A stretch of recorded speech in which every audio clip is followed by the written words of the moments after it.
Salut à tous et bienvenue dans ce nouveau zapping de la semaine. On commence ce zapping de la semaine avec un petit résumé du 56e Super Bowl qui opposait les Rams de Los Angeles aux Bengals de Cincinnati. L'ouverture du score pour Los Angeles est signée Odell Beckham Jr. sur cette belle réception. Mais suite à une blessure au genou au deuxième quart-temps, la star des Rams va sortir du terrain et ne reviendra pas de tout le match.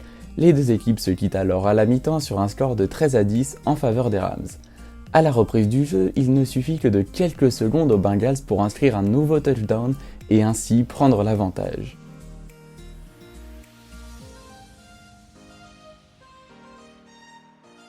Après cela, Cincinnati va conserver son avance jusque dans les dernières minutes du match avant de concéder un touchdown à 1 minute 30 de la fin du match. Cela permet alors aux Rams de s'imposer sur le fil 23-20 et de remporter ce 56e Super Bowl. Direction les Jeux Olympiques désormais avec le biathlon français qui continue de briller. Mardi, le relais homme 4 x 7,5 km a remporté la médaille d'argent, soit la 6e médaille décrochée par le biathlon français. Quant à lui, Quentin Fillon-Maillet continue sa collection de médailles avec une 5e médaille remportée. Actuellement, il ne manque plus qu'une médaille à la France pour égaler son record de 15 médailles.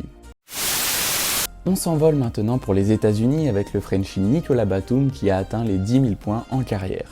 Lors de la défaite des Clippers face aux Suns dans la nuit de mardi à mercredi, le Français a marqué 18 points à 7 sur 14 au tir. 18 points qui lui permettent de passer la barre symbolique des 10 000 points en carrière, devenant ainsi le deuxième Français à franchir un tel palier après Tony Parker. Batum joue actuellement sa 14e saison en NBA en affichant une moyenne de 9 points et 4,5 rebonds. On reste en NBA pour parler de l'exploit qu'a réalisé DeMar DeRozan cette semaine. Lors de la victoire des Bulls face aux Kings dans la nuit de mercredi à jeudi, DeRozan a une nouvelle fois été monstrueux. En effet, il a scoré 38 points à 16 sur 27 au tir. Cela lui permet de devenir le premier joueur de l'histoire de la NBA à enchaîner 7 matchs avec plus de 35 points marqués à 50% au tir. La saison exceptionnelle de DeRozan chez les Bulls continue et on a hâte de voir ce qu'il nous réserve pour les playoffs.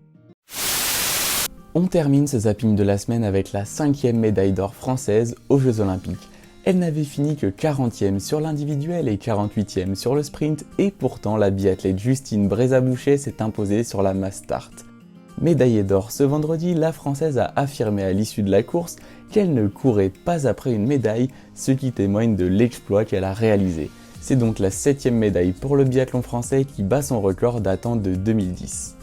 Et voilà, le zapping de la semaine est terminé, n'hésite pas à t'abonner et à liker la vidéo.